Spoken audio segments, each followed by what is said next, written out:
Paz, queridos. Eu gostaria de passar um vídeo sobre as notícias dos missionários. Equipe multimídia, equipe multimídia, se puder passar o vídeo. Atrapalha isso daqui? Não, né? Vou deixar aqui.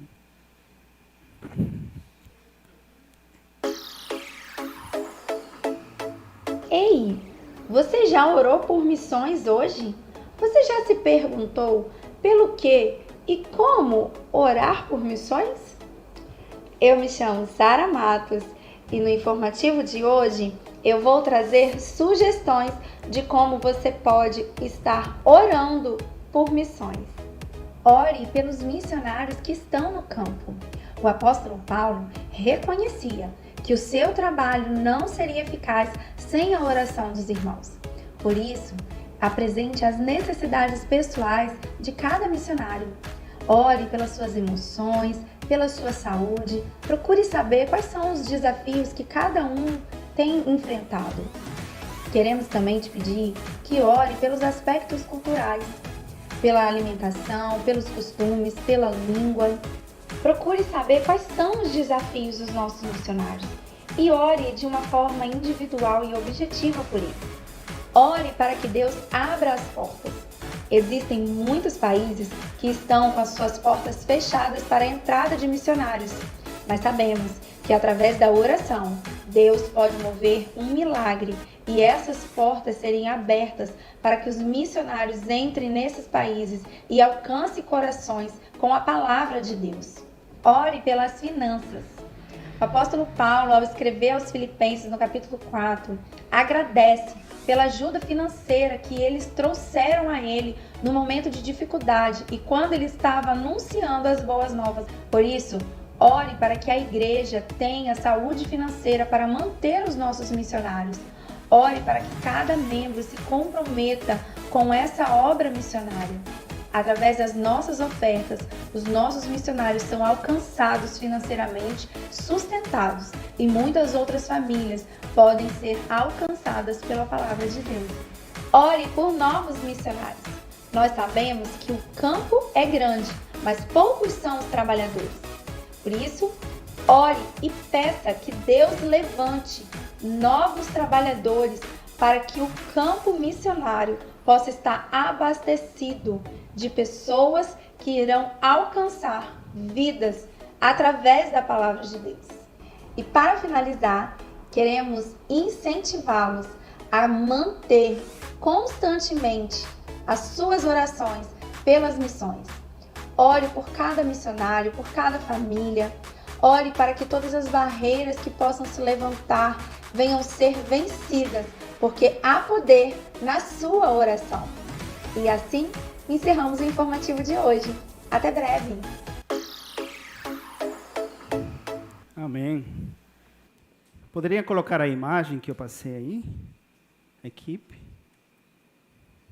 Vamos pôr em prática o que nós aprendemos agora nesse ensinamento desse vídeo.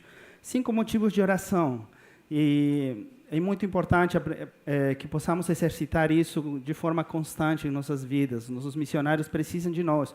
Sempre devemos lembrar que nós estamos aqui como igreja, sendo apoio para eles. Cada um deles precisa da nossa ajuda, da nossa intercessão, da nossa oração, das nossas palavras. Então vamos levantar um clamor nessa noite e vamos orar por cada um desses tópicos que a Sara mencionou. E gostaria de que todos fiquemos em pé. O primeiro é o grupo desse aqui da igreja, vai orar pelos missionários, por cada um deles, pela vida deles, pela saúde. Esse grupo aqui da igreja vai estar orando por portas abertas. Se alguma porta está fechada ao trabalho deles, que possa ser aberta. Esse grupo daqui vai estar orando pelas finanças, que Deus proveia todo o necessário para toda boa obra. O grupo daqui vai estar orando por novos missionários. Tem muitas pessoas que têm chamado missionário, mas têm muito temor e receio de obedecer a Deus por conta daquilo que vai perder, né? E o grupo todo daqui estejam orando para que Deus esteja levantando intercessores e quem sabe você vai ser um intercessor. Deus vai te falar no momento da oração e vai ser um intercessor constante da vida dos missionários e da missão de modo geral. Amém? Vamos orar então? Pai, em nome de Jesus, queremos, Senhor, orar por missões, Senhor. Essa igreja, Deus, é uma igreja missionária, uma igreja que tem missionários, uma igreja que tem visão missionária, uma igreja que faz missão em todo lugar onde ela está, em toda atividade que ela faz, Senhor. Então queremos colocar diante do Senhor, Pai, todos esses motivos de oração, pedir que o Senhor possa derramar a Tua graça, o Teu favor sobre a vida de cada um dos nossos missionários, que nesse momento eles possam se sentir acolhidos, abraçados, fortalecidos, Deus, porque tem uma igreja que está clamando por eles, porque tem uma igreja que se interessa por eles, porque tem uma igreja que ama eles e o trabalho que eles estão fazendo. Pai, em nome de Jesus, queremos orar para que toda porta de ferro possa cair por terra, Deus, todo aquilo que o inimigo levantou como barreira para ouvir a Tua palavra possa cair por terra. Em nome de Jesus, declaramos que o sangue de Cristo, Deus, vai em frente, abrindo, Senhor, os caminhos, derribando as muralhas, abrindo as portas, em nome de Jesus. Oramos pelas finanças, por uma provisão sobrenatural, por aquilo que está no coração do missionário, aquele projeto que ele acha que não tem recurso para que aconteça, o Senhor possa ir no momento certo, na hora certa, derramar essa provisão. E se o Senhor tem pessoas aqui que possam ser temerosas a Ti, fiéis e generosas, que eles possam ser esses provedores, Pai, em nome de Jesus, queremos orar por novos missionários, Deus. Nós repreendemos toda mentira do maligno, Deus, que coloca no coração das pessoas temor enquanto fazer a obra missionária, Pai. Em nome de Jesus, declaramos todo temor caído por terra, Senhor. Declaramos que a ousadia e o poder do Teu Espírito Santo possa entrar nos corações dos jovens e ainda dos adultos, Deus. Toda pessoa que tem um chamado missionário possa ser fiel a Ti e possa ser obediente ao Teu chamado. Deus, oramos para que o Senhor possa levantar intercessores nessa igreja, Pai. Não somente orando um domingo no mês, não somente orando uma noite do domingo no mês, senão pessoas que orem diariamente pelas necessidades dos missionários, pela necessidade do campo, pelas almas perdidas, por aqueles que ainda nunca ouviram a Tua palavra, por aqueles que estão padecendo sofrimento por conta da ignorância e do pecado. Em nome de Jesus, confronta os corações, move os corações, incentiva os corações dessas pessoas para elas serem intercessoras a Ti, Pai. Em nome de Jesus nós oramos e declaramos que o Senhor tem ouvido as nossas orações, acreditando por fé. Em nome de Jesus, amém. Amém. Glória a Deus. Pode tomar assento.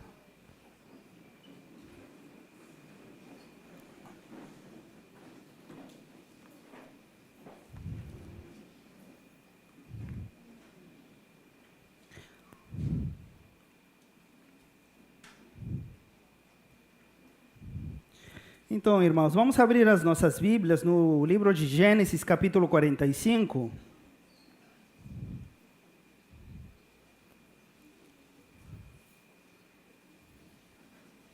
Gênesis 45, a partir do verso 3.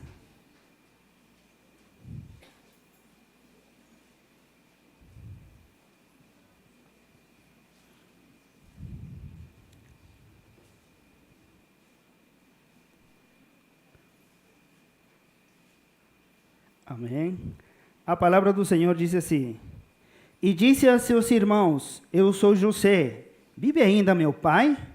E seus irmãos não lhe puderam responder, porque ficaram atemorizados perante ele. Disse José a seus irmãos: Agora chegai-vos a mim. E chegaram-se. Então disse: Eu sou José, vosso irmão, a quem vendeste para o Egito. Agora, pois, não vos entristeçais, nem vos irriteis contra vós mesmos, por haverme vendido para aqui, porque para a conservação da vida, Deus me enviou adiante de vós, porque já houve 2 anos de fome na terra, e ainda restam 5 anos em que não haverá lavoura nem colheita. Deus me enviou diante de vós, para conservar a vossa sucessão na terra, e para vos preservar a vida por um grande livramento. Assim, não foste vós que me enviaste para cá, e sim Deus que me pôs por pai de Faraó e senhor de toda a casa e como governador de toda a terra do Egito. Amém? É uma história muito conhecida para a maioria de nós, a vida de José. Temos falado de diversas vezes na escola bíblica dominical, através de ensinamentos do curso de homens, a gente aborda muito no Poder do Potencial, a vida de José sendo um exemplo claro daquilo que nós podemos chegar a ser, daquilo que nós podemos conquistar na vida. E gostaria de falar um pouco para aqueles que não estão familiarizados em relação a esses versículos que aconteceu com José. José era filho de Jacó e ele tinha tido um sono, é sono em espanhol, gente. E ele tinha tido um sonho e os irmãos tinham ciúme dele. O pai de José favorecia ele, tanto que ele tinha recebido uma túnica especial, uma túnica colorida, né? E isso era diferenciado dos outros irmãos, das túnicas normais que eles tinham. Então, ele era visivelmente favorecido pelo pai. Então, os irmãos ficaram com muito ciúme dele e, inclusive, eles procuravam ficar o mais longe possível dele, não falavam para onde iam, tentavam se esconder, tentavam esquivar de ter contato com ele. E até que chegou um dia que eles estavam com as ovelhas em um lugar muito distante e eles decidiram matar José de tanto rancor e ódio que tinham pela vida dele. Então, um dos irmãos falou que não podemos fazer esse mal, é nosso irmão, afinal de contas. Então, colocaram ele num buraco e estavam atormentando ele nesse buraco. Imagino José pedindo ajuda, pedindo socorro para libertarem ele, que não fizessem isso com ele. Mas eles estavam sentados, talvez comendo, talvez conversando, talvez rindo, mas não liberaram a José. Mas estavam ainda no coração planejando o que fazer com ele. Muitos deles queriam verdadeiramente se desfazer dele. Mas o outro irmão tinha a intenção ainda de tirar ele daquele buraco e poupar a vida de José. Até que passaram um grupo de pessoas que eram mercadeiros, que vinham do Egito, ou que iam para o Egito, e eles tiveram uma ideia. O que podemos fazer é vender ele como escravo. Assim nós vamos nos desfazer dessa carga e ainda nós vamos lucrar com aquela venda. Então decidiram venderam José como escravo, foi levado para o Egito e falaram para o pai de José que ele tinha morrido. Não falaram literalmente, mas levaram a túnica colorida dele manchada de sangue de animal. Então o pai assumiu que o filho tinha sido devorado por uma fera. José no Egito foi vendido e foi parar na casa de um general do exército egípcio. E ele,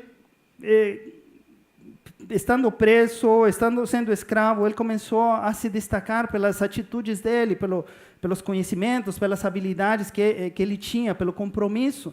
E ele foi crescendo na casa desse homem até se tornar o administrador de todas as posses daquele general. Mas aí aconteceu uma coisa, a esposa daquele general começou a olhar José com outros olhos, porque José era de boa aparência, era jovem, bonito, quase como eu. Então, como eu estou falando com vocês agora, né? Então ela começou a olhar com olhos maus, olhos que ela começou a desejar ele, e como o general às vezes saía, ela começava a acosar José. Mas José temia a Deus, conhecia o Deus dos pais, e ele falava: como que eu vou pecar contra meu Deus, e como que eu vou fazer isso contra o meu chefe, o general, o seu esposo? Me livre, Deus, de fazer tal coisa. E a mulher ficou indignada e aborrecida e continuou tentando acosar ele, até que José teve que sair fugindo da presença daquela mulher, largando as vestes, a túnica, tudo. E essa mulher se enfesou com ele e acusou José de ter tentado abusar dela. E graças a isso, José foi parar na cadeia. Eu acredito que ele era tão bom servo para o general que ele não quis matar ele. Mas também ficou indignado pela suposta atitude de José, então colocou ele na cadeia. E a gente fica pensando, como José, sendo descendente da família escolhida por Deus, chamada por Deus para um propósito, ele vai sofrendo uma e coisa tras coisa, parece que a vida dele não dá certo de jeito nenhum, parece até novela mexicana, né? Vendido, querem matar ele, vai preso, agora está na cadeia. E a cadeia não é um lugar bonito. Atualmente nós temos muitas coisas favoráveis com o avanço da tecnologia. Naquela época a cadeia era ainda mais penosa, mais triste, mais imunda, mais suja, mais escura. Mas José se encarregou de deixar aquele lugar um lugar bom, um lugar agradável de estar e de administrar, todas as coisas que tinham que se fazer dentro da cadeia. Tanto é que ele chegou a ser o cara que era quase o administrador da cadeia, né? Em cada lugar que José ia, ele se tornava uma pessoa relevante e um administrador. E naquele momento entraram dois presos, o copeiro e o padeiro do faraó. E eles tinham sido acusados de tentar matar o faraó, de tentar envenenar o faraó. E José teve um sonho. Sonhou com o copeiro e sonhou com o padeiro, né? E o sonho que ele teve se realizou. E o copeiro foi restituído no cargo. Estou encurtando um pouco a história. E José, na hora que se despede do copeiro, fala: quando você estiver diante do faraó, lembra-te de mim, né? Olha, lembra que eu ajudei, lembra que eu sonhei e te ajudei, né? De alguma forma, lembra-te de mim, porque eu estou administrando as coisas aqui, mas esse não é o meu lugar, eu não quero ficar aqui. O copeiro deve ter falado: sim, saiu correndo, e só 2 anos depois lembrou de José, né? Tem gente assim, esquecida, né? Tem que enviar o WhatsApp, tem que enviar de tudo para lembrar as coisas. Então, 2 anos depois, o faraó teve um sonho, e ele falou: lembrei quem revela sonhos, o José. José pode ajudar a interpretar o seu sonho, faraó. Foram lá, chamaram José 2 anos depois, e José veio e liberou e interpretou o sonho de faraó.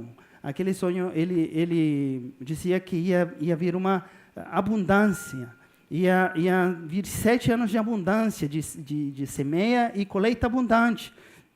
Mas após esses 7 anos, iam vir 7 anos de seca, onde qual não ia ter mais colheita, onde qual não ia ter mais chuva, onde qual a terra não ia produzir. Então, o faraó ficou assombrado. E o que podemos fazer? Pergunta José. Qual o nosso caminho agora a tomar? E José fala: você tem que procurar alguém muito sábio, alguém muito esperto, alguém que possa te ajudar a gestionar esses 7 anos de abundância, para coletar toda essa abundância, e para que nos 7 anos de escassez essa abundância ajude a você a viver e passar por esse tormento de 7 anos. Aí Faraó vê e percebe que José era a pessoa idônea para fazer aquela administração, para ser aquela pessoa que trabalhe e que faça todas essas coisas no próprio nome do Faraó. Amém? E aí José, estando na administração dos bens de Faraó, das coisas de Faraó, é que a família de José, que morava no deserto, que pastavam ovelhas, começam a sentir o aperto da necessidade, da carência, da seca. E falam para eles que no Egito tinha provisão. E eles decidem ir e procurar provisão, alimento, mantimento para a família, para subsistir eles e os animais deles. E aí onde se encontram com José, aí onde eles vão para o Egito, e José vê os irmãos, aqueles irmãos que muitos anos atrás eles tinham vendido ele como escravo. Muitos anos atrás eles tinham tentado matar ele. O que você faria se você estivesse no lugar de José? Alguém está assim. Estou vendo daqui, gente. Estou vendo a cara de vocês. E nessa noite, meus queridos, eu quero falar um pouco sobre viver nosso propósito. Cada um de nós temos um propósito na vida. José tinha um propósito. Naquele sonho que ele teve, ele ia ser uma pessoa onde as outras pessoas se dobravam diante dele, e o sonho se cumpriu. Muitos anos depois, mas se cumpriu. E cada um de nós tem um propósito na vida. Em primeiro lugar, gostaria que nós entendamos isso. Cada um de nós tem um propósito. Alguma vez você já se perguntou qual é o meu propósito? Já se fez essa pergunta? Sim? Eu me fiz muitas vezes.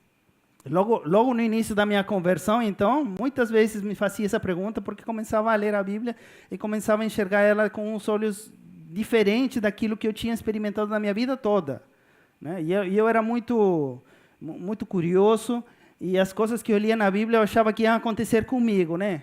Por exemplo, no dia do batismo, eu achava que ia aparecer uma pomba, alguma coisa assim como apareceu em Jesus, não? Ia falar alguma coisa, Deus comigo ou com alguém, né? Estava viajando. Mas eu acreditava nisso. Também acreditava que quando o dia que eu me batizasse, logo que eu saísse da água, eu já não pecaria mais. Não faria mais pecado nenhum. Meus olhos iam ser santificados, minha vida purificada completamente, né? Eu acreditava isso. Só que no dia seguinte que eu me batizei, meus olhos não tinham sido tão purificados ainda. Então eu acreditei que eu tinha que ter aberto os olhos dentro da água, né?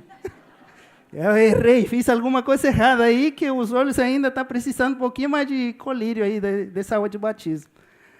Então, mas acreditava que eu tinha um propósito, e constantemente me fazia essa pergunta: Senhor, qual é o meu propósito? Para que eu vim? Para que eu nasci? Para que o Senhor me resgatou? Para que o Senhor me tirou daquela vida que eu tinha? Obviamente, tinha mudado minha vida muito para melhor, mas no meu coração sempre havia isso: Senhor, qual é o propósito da minha vida? O que o Senhor quer da minha vida? E uma resposta muito difícil de se ter assim.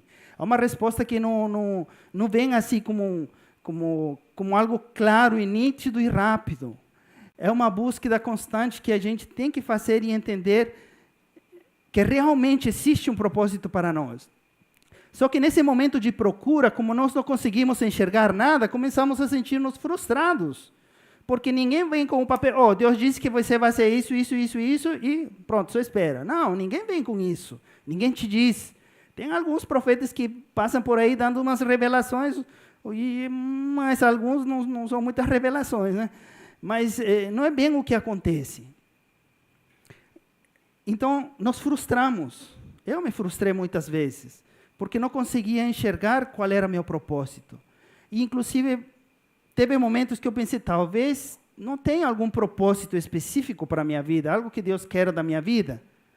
Mas eu quero falar com você nessa noite: se você está nessa situação a qual eu estive há muito tempo atrás, ou talvez está duvidando ainda sobre ter ou não um propósito, ou Deus ter um não propósito específico sobre a sua vida, quero que você saiba que Deus tem um propósito, sim.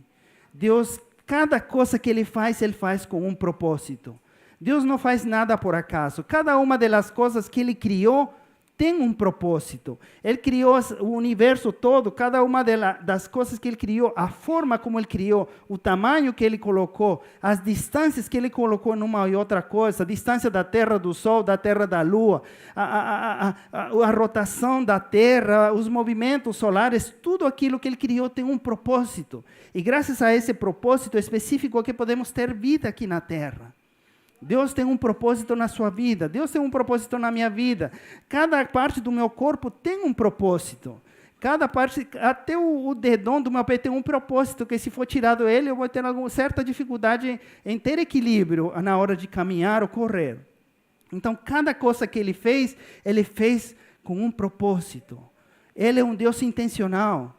Muitas vezes nós pensamos que quando Ele formou Adão, e Adão pecou, e falou: meu Deus, Adão pecou, Jesus, vou ter que te sacrificar. Por quê? Deu errado aí, deu mal, né? Saiu mal, saiu errado. Mas não, a Bíblia fala em Apocalipse 3 que Jesus é o Cordeiro que foi sacrificado antes da fundação do mundo. Então, já na mente de Deus, na conceição de Deus, já sabia que Adão ia pecar. E Deus me fez com um propósito, fez você com um propósito. Não importa qual seja o contexto no qual você tenha nascido, não importa se na sua casa os seus pais tinham um casamento estável, normal ou não, não importa se você é fruto e criação de uma mãe solteira, onde qual homem decidiu abandonar a mulher, não importa se você é uma pessoa que foi adotada, não importa se você nasceu na sua própria casa porque não tinha dinheiro nem condições de levar para um hospital, não importa se você nasceu numa ambulância, ou nasceu no táxi, ou nasceu no ônibus com caminho para o hospital, não importa qual haya sido a sua condição na qual você tenha vindo aqui nessa terra, você tem um propósito. Você tem um propósito específico dado por Deus. Você não está por acaso. Você não está por acaso aqui na terra. O Senhor tem planos e projetos que muitas vezes nós não conhecemos, nós não sabemos, mas nós precisamos entender que Ele quer que nós conheçamos o nosso propósito. que nós saibamos o nosso propósito aqui na terra. E quando nós sepamos por que estamos aqui na terra, e nós sepamos o que temos que fazer aqui na terra, nós não vamos precisar ficar sendo motivados constantemente, seja pelo seu líder de célula, seja pelo seu pastor, porque cada passo que você caminha no seu propósito vai ser um motivador para a sua vida, vai ser aquilo que te move, e o Espírito Santo vai estar trabalhando aí junto, porque você vai saber e você vai ter certeza que está caminhando na direção certa, cumprindo e obedecendo a Deus no seu propósito. E nós precisamos certamente isso. E muitas vezes paramos de pensar nisso e começamos a levar a vida por levá-la, sem pensar no amanhã, sem pensar nos objetivos, sem pensar naquilo que Deus quer fazer, e simplesmente vivemos um dia de cada vez, fazendo aquilo que já aprendimos a fazer, e não vendo além dos nossos olhos, não vendo aquilo que Deus nos quer mostrar, aquilo que Deus quer fazer, aquilo que Deus quer nos mover para fazer, e nós precisamos mudar essa atitude. Você precisa entender que você tem um propósito, e o evangelho do mundo agora, o propósito do evangelho do mundo agora é você ser feliz. E muitas pessoas têm esse propósito e procuram isso, almejam isso de muitas formas, através do dinheiro, através do status social, através das viagens, através das férias, e nada disso dá felicidade verdadeira e plena. Você vai conseguir a sua verdadeira felicidade quando você cumprir o propósito para o qual Deus te chamou. Amém? E como que eu posso cumprir esse propósito? Como que eu posso saber qual é esse propósito? Como que eu posso enxergar isso?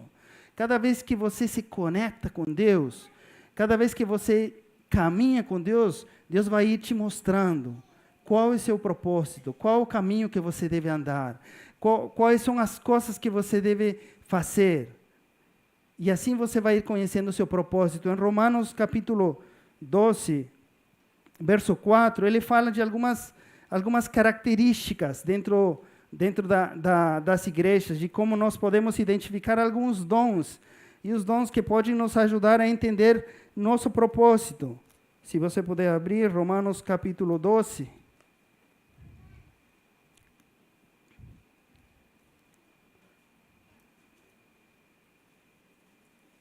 Capítulo 12, verso 4 diz: porque assim como num só corpo temos muitos membros, mas nem todos os membros têm a mesma função. Assim também nós, com quanto muitos, somos um só corpo em Cristo e membros uns dos outros, tendo, porém, diferentes dons, segundo a graça que nos foi dada.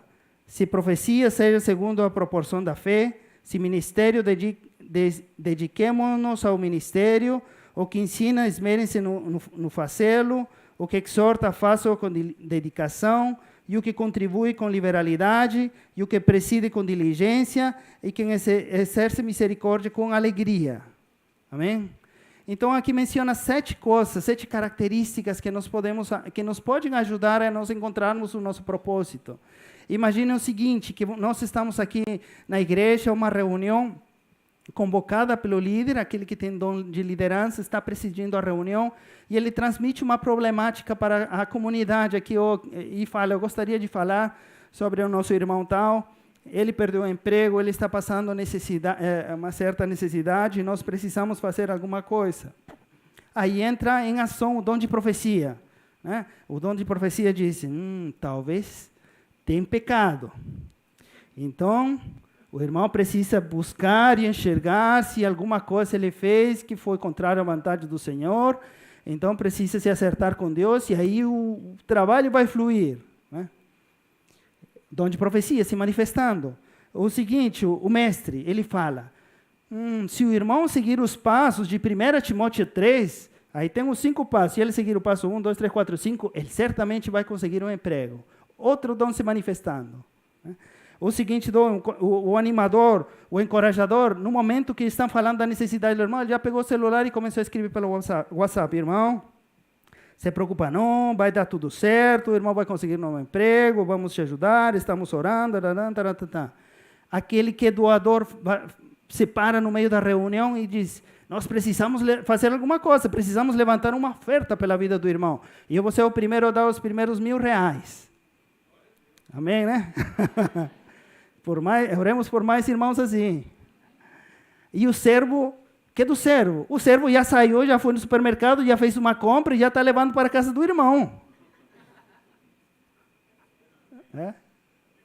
Amém? Glória a Deus. Amém. E o misericordioso já está na esquina aí chorando pela vida do irmão. Eu brinco com o misericordioso, mas eu tenho o dom de misericórdia. Eu brinco comigo mesmo. Então, você consegue perceber os dons agindo quando há uma necessidade de alguma pessoa. Nós precisamos entender que sempre que houver uma necessidade, sempre que houver algo que precisa ser feito, os nossos dons entram em ação. Os nossos dons não são para benefício próprio, é para benefício de alguém mais. Para a glória de Deus, Ele nos deu, e é para a glória dEle, e para benefício de alguém mais. Então, no momento que você perceba que uma necessidade, tanto dentro como fora da igreja, trate de ver como seus dons começam a agir na sua vida. O que passa no seu coração? O que se sente movido mais a fazer? A ensinar? A dar uma palavra de talvez você precisa se acertar com Deus? Olha direito aí se de repente há algo que precisa acertar. De misericórdia? De encorajamento, de ânimo, de alento. O que passa no seu coração? O que passa na sua vida quando você sabe de uma necessidade que está acontecendo no seu condomínio? Ou na sua rua? Ou na sua família? O que começa a se mover mais dentro do seu coração? O que começa a acontecer mais dentro da sua vida? Então, aí você vai poder perceber que Deus está querendo trabalhar com você nessa área e o propósito que há na sua vida está muito relacionado com aquele dom. O dom de José era dom de liderança. Por isso você percebe em cada lugar que ele estava, o dom dele entrava em ação. Na casa de Potifar, o dom de liderança levou a ele a ser segundo de Potifar. Estava na cadeia, o seu dom de liderança, de gestão, de administração começou a levar ele a ser quase como se ele fosse o carcereiro, né? E quando estava no Egito, na casa do faraó, ele era o segundo do lado de faraó. Ele tinha um propósito, e embora o trajeto não tenha sido fácil, e embora tudo não tenha sido cor-de-rosa, certamente ele estava exercendo seu dom em cada lugar onde ele estava. Então, meus queridos, nós precisamos entender isso, e você precisa procurar certamente. E o principal propósito das nossas vidas é que nós façamos Deus conhecido a todas as pessoas. As pessoas precisam conhecer de Deus. Você é o canal de levar essa bênção para a vida das pessoas. Esse é o propósito maior, esse é o propósito de cada um de nós. Certamente, nós temos habilidades, outras habilidades, mas não se trata de idade, não se trata de ideias interessantes que você possa trazer e criar profissionalmente. Se trata de você estar ligado, conectado a um propósito maior, que é o propósito que somente Deus pode te dar. E quando você está nesse propósito, você vive diariamente apaixonado por aquilo que você tem que fazer. Você encontra alegria em todas as coisas que faz. Você sente contentamento com aquilo que Deus está fazendo com sua vida para a vida das outras pessoas. Então, precisamos certamente procurar o nosso propósito. Amém? Número 2, precisamos seguir a direção de Deus. E como que José seguiu a direção de Deus? Parecia que ele estava seguindo a direção do buraco, né? Parecia que ele ia só piorando. Como que ele seguiu a direção de Deus? Porque ele em nenhum momento se afastou dos princípios que ele tinha do temor do Senhor. Então, é um caminho que nós podemos seguir em prol do nosso propósito, vivendo o nosso propósito, é caminhando na palavra do Senhor. Caminhando aquilo que Deus colocou em nossas vidas, em nosso coração. Salmo 119:5 fala que lâmpada para os meus pés é a tua palavra e luz para meu caminho. Então, a palavra do Senhor é aquilo que nos vai guiar e direcionar em direção ao nosso propósito. Mas algo interessante nessa vida, nessa caminhada cristã, que o Deus nunca nos dá o endereço completo, né? Você já procurou algo no GPS de A a B, né? Mas Deus não é assim, Ele não te dá o endereço completo, Ele vai te dando pouco a pouco. 3 quadras para aqui, direita, para a esquerda, gira para a direita, 1 quarteirão para lá, agora gira para a esquerda, 2 quarteirões para cá, e nós não gostamos disso. Vocês gostam? Não? Eu não gosto, eu quero saber que vou até lá, e o caminho final eu tenho que saber. Se eu não sei, eu fico doido, né? Quando eu dirijo, Fabrícia fala, não, vira para cá, vira para cá. Ah, meu Deus do céu. E ela fala, vira para cá, e eu viro para cá. Então, a maioria não gosta. A maioria quer saber o destino. Eu quero saber o destino, eu quero saber aonde vou. Mas Deus estrategicamente faz isso, porque sabe que se não sabemos o lugar aonde nós temos que ir, nós vamos a parar de ir diariamente a procurar e depender dele. O dia que Deus nos falar, o lugar é lá, eu não vou precisar mais orar para dar o seguinte passo. Aí eu começo a ir para cá, para lá, eu começo a fazer do meu jeito. Inclusive, sou tentado a tomar atalhos, a ir por lugares onde não deveria ir, a tratar em minha sabedoria em cortar o caminho para chegar mais rápido aí. E aí é que acontecem os problemas. Aí é que nós começamos a quebrar a cara. No ano que casamos com Fabrícia, nós não tínhamos muito recurso, e eu estava lá no Peru trabalhava bastante para casar com brasileiro é caro para caramba. Então, é uma mensagem subliminal aí. Então, eu tinha que vir, toda a documentação tinha que estar pronta para casar, porque eu tinha, não lembro se 30 dias só para estar legalmente e poder casar e poder acertar as coisas. E surgiu uma ideia, sei lá de onde, que a gente poderia casar com uma pessoa que fosse meu representante. E nós aí ahorraríamos um monte de tempo, de passos e coisas aí, coisa que eu chegaria aqui, eu já estava casado. Eu estava lá no Peru e já estava preso, porque digo casado. Então,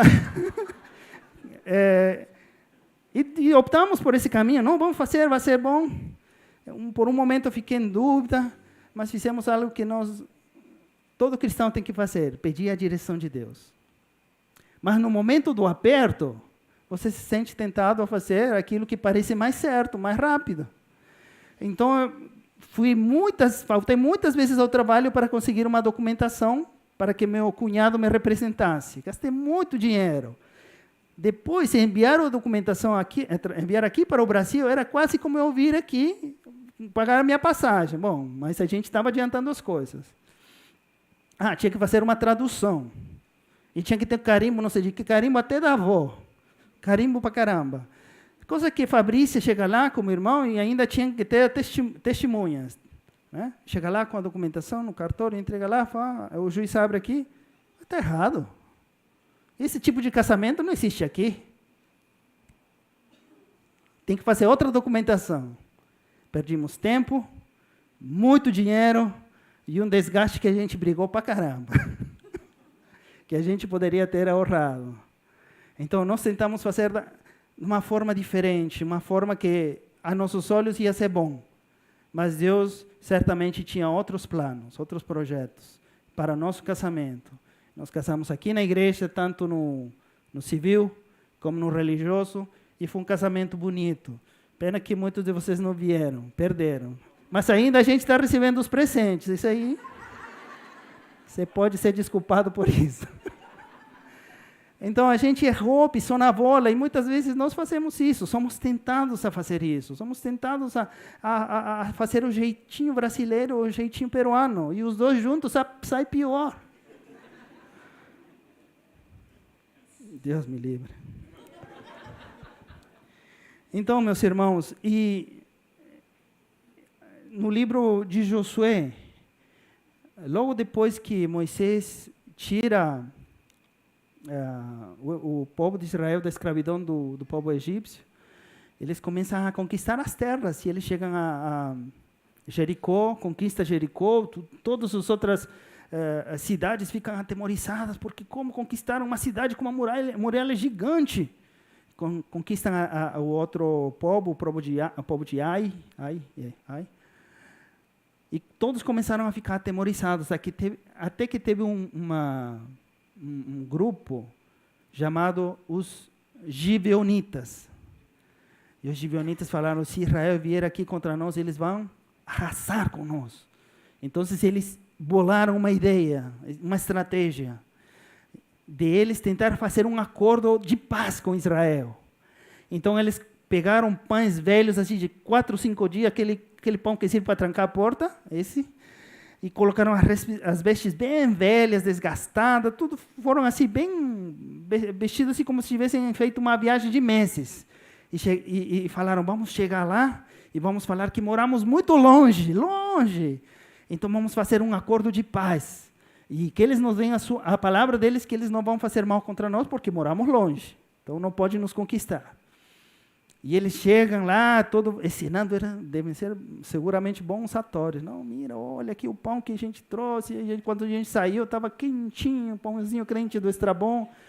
Tá duro, velho lá. Moramos longe, olha a minha roupa, olha meu sapato, tem um buraco aqui, longe, muita caminhada, muitos dias.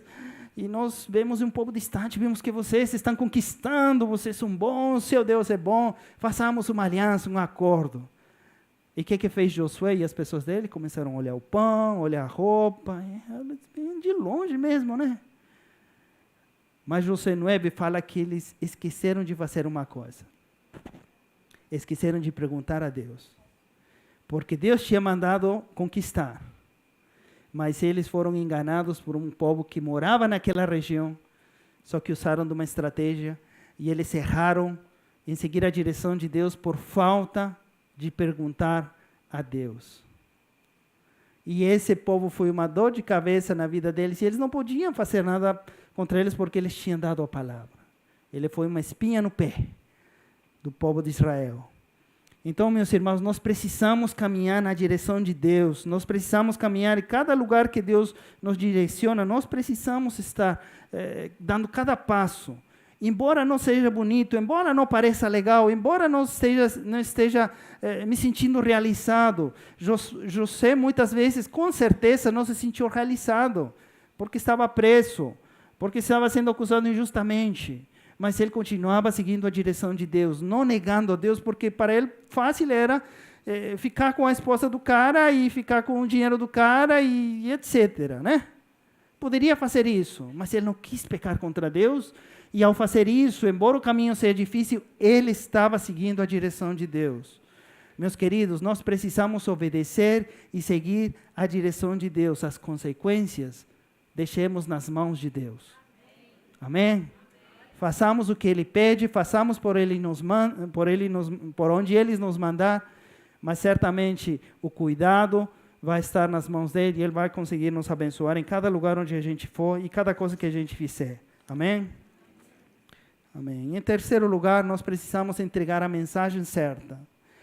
José tinha um chamado, como mencionei, tinha um propósito para liderar.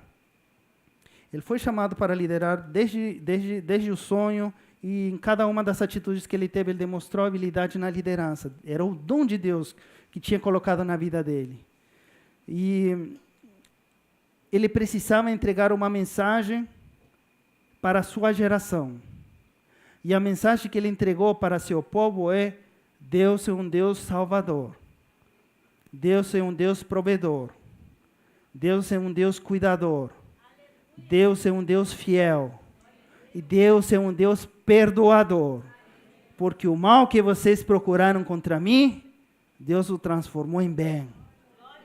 Porque aquilo que vocês queriam fazer contra a minha vida, Deus gerou disso salvação para a minha casa. Porque Deus tinha um propósito com o povo de Israel quando chamou Abraão. Ele não poderia deixar eles se perderem. E olha o panorama completo. Deus tinha um propósito com Israel. Israel estava passando necessidade, mas anos antes Deus estava gerando uma provisão através da vida de José, através de um padecimento, de um sofrimento. Mas quando nós entendemos que temos um propósito, quando nós seguimos a direção de Deus e nós cumplamos aquilo que Deus nos mande fazer, nós vamos estar dando uma mensagem para as pessoas. Deus é um Deus bom. Amém? Deus é um Deus misericordioso, Deus é um Deus de provisão, Deus é um Deus que pode tudo. Qual a mensagem que sua vida está dando para a sua geração?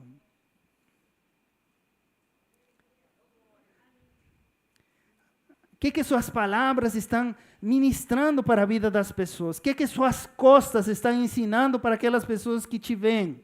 Qual é a sua mensagem? Qual a palavra que sai da sua boca no momento da aflição de alguém? Que a pessoa está com o coração partido, arrebentado. Qual a mensagem que Deus colocou para você entregar? Você está entregando a mensagem? Nós precisamos, meus irmãos, entregar a mensagem. Cada um de nós temos áreas específicas na nossa vida em que Deus fez algo maravilhoso. E essa é uma oportunidade muito grande de nós entregarmos uma mensagem. Minha família, como já falei algumas vezes, foi uma família desestruturada. Pais divorciados, separados, muitas brigas, muitos problemas, mas Deus restaurou isso. 19 anos depois do divórcio, eles casaram novamente. No mesmo cara que casou no civil, 19 anos, ele divorciou e depois de uns anos ele casou de novo. Ele ficou espantado, horrorizado nisso. Como que pode? Ele estava velhinho, né? Mas ele fez isso. Então, Fabrícia também vem de um contexto familiar não muito legal. E isso é algo que Deus nos ajudou, nos transformou, foi bênção para a nossa vida, receber essa transformação. E cada trabalho que nós começamos a fazer, nós começamos a enxergar que Deus nos estava usando nessa área para restaurar famílias. Mesmo até sem ter intenção. Um dia estávamos orando num treinamento missionário, e um jovem começou a berrar, a chorar. E o Espírito Santo me mandou a falar com ele, para eu representar o pai dele, muitos anos atrás. E a pedir perdão por algo que ele tinha feito. E quando Deus te fala algumas coisas assim, você meio que fica em dúvida se é de Deus, não é de Deus, é uma impressão sua. Mas decidi obedecer. Fui lá e falei, e ele começou a chorar cada vez mais. E depois ele me abraçou e chorou, me molhou todinho. Mas eu abracei ele, pedi perdão. Era um jovem que estava fazendo um treinamento missionário, mas ele tinha tido um problema sério com o pai. E Deus trouxe cura para o coração dele. E Deus já nos estava usando nessa área. Porque nós tínhamos uma mensagem, e essa área foi uma área que Deus nos ajudou, nos abençoou muito, e nós precisamos entregar essa mensagem. Se Deus abençoou sua vida em alguma área, e talvez você não saiba qual a mensagem que você tem que entregar específica, ou qual seja o momento específico. Uma boa forma de fazer isso, em que Deus te ajudou? Da onde Ele te tirou? Da bebida? Das drogas? Da prostituição? Da avarícia? Do jogo, das apostas? Então, uma mensagem que você pode ter para as pessoas é esse: Deus me tirou daí, Deus me tirou daqui, e Ele pode ser o mesmo por você. Ele pode fazer o mesmo por você. Ele fez comigo. Olha, eu estou aqui. Eu era para estar perdido, acabado, derrotado, sem família, mas Deus restaurou minha família, minha casa, minha sorte, mudou minha história. Olha essa mensagem. Nós precisamos falar a mensagem, não podemos ficar calados, meus irmãos. Então, Deus tem um propósito, você tem um propósito, Deus nos vai direcionando, não nos vai dar o panorama completo para que possamos depender dEle, mas Ele tem uma mensagem para o mundo, para a sua geração. Martin Luther King tinha uma mensagem para a geração dele. Mahatma Gandhi tinha uma mensagem para a geração dele. A Madre Teresa de Calcutá tinha uma mensagem para muitas gerações. Cada um de nós temos uma mensagem para alguém. E nós precisamos entregar essa mensagem, porque certamente Deus quer que façamos isso. E assim como José, possamos cumprir o nosso propósito. Tem outro personagem na Bíblia, depois de José, chamado Moisés. Naquela época, Faraó tinha decidido que todos os meninos, até certa idade, tinham que morrer. E entre eles se encontrava Moisés. Mas a irmãzinha dele levou pelo rio. E a filha do faraó viu o neném no cesto. E pegou carinho dele e adotou como filho dele. Ele foi morar na casa do faraó. Foi criado como príncipe. Porque Deus tinha um propósito na vida dele. De libertar o povo de Israel. Mas na idade de 40 anos, andando pelo povo, ele viu como os egípcios oprimiam o povo de Israel. Ele ficou indignado com isso. E viu um soldado egípcio maltratando um hebreu. E ele foi lá tirar satisfação e matou aquele egípcio, de tão indignado que ele estava. No dia seguinte, fala que 2 hebreus estavam brigando. E ele foi lá tentar separar. Irmãos, não briguem, né? E eles revoltaram, um deles revoltado, falou, você vai me matar como matou o egípcio ontem? E Moisés ficou apavorado. E ele fugiu lá do Egito. E foi morar em Midian. Passou 40 anos. Ele fez algo que não deveria ter feito, matar alguém. E por conta disso, o propósito dele mudou, foi adiado. Passou 40 anos no deserto, talvez aprendendo coisas, pastando ovelhas, até que um dia o Senhor aparece a ele, numa sarça que ardia e não se consumia, e chama novamente a Moisés. E fala, você tem que voltar lá, porque seu propósito ainda está em pé. Talvez alguém tenha aqui, que Deus tenha até mostrado o propósito, mas você tem se desviado desse propósito. Você tem falado, não, errei, pisei na bola, não vou fazer mais isso. Ou Deus tem me chamado 20 anos atrás para a obra missionária, e eu desobedeci a Deus, acho que já se perdeu a oportunidade. Deus tem uma sarça ardendo, preparada ainda para te chamar e te falar, seu propósito está vivo ainda. Porque os planos do Senhor não podem ser frustrados. Então Deus tem uma oportunidade para você ainda. Vamos ficar em pé?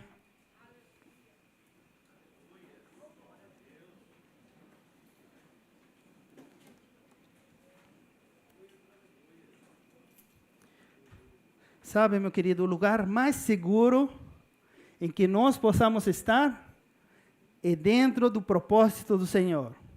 Amém? Esse é o lugar mais seguro. Por quê?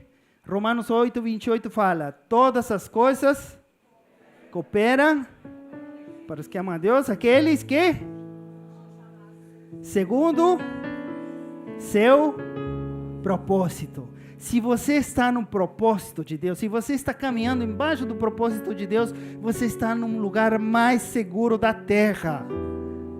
Não tem nada mais que possa acontecer. Você pode, seus inimigos podem se levantar, mas Deus cuidando do propósito dele, Deus vai te libertar dos seus inimigos.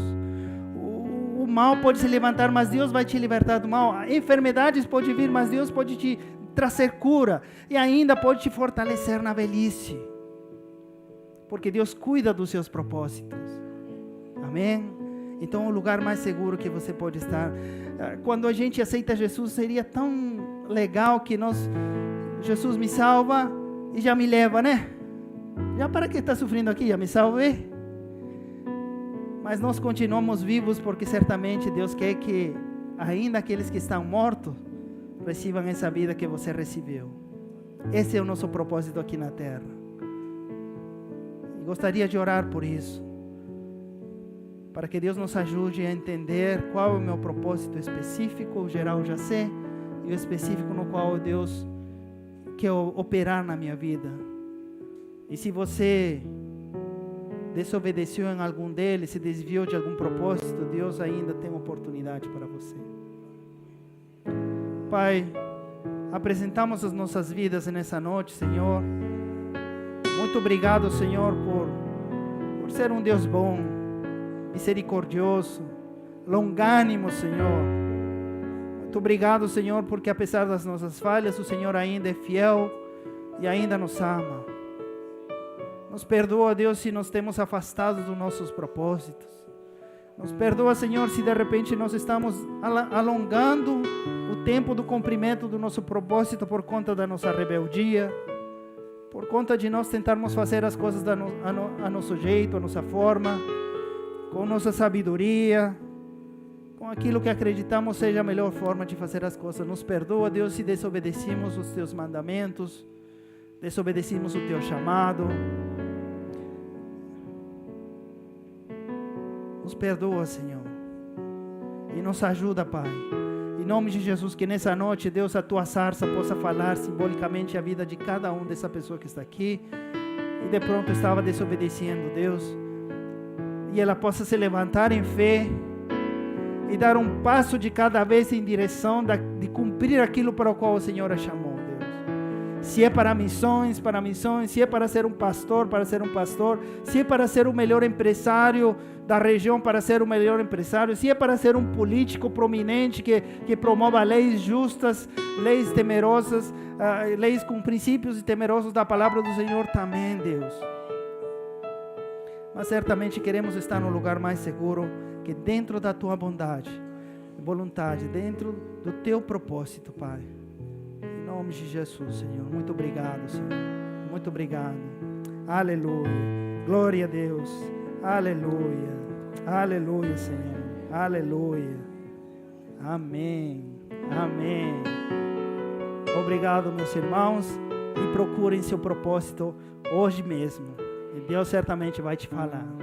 Amém? Glória a Deus. Amém.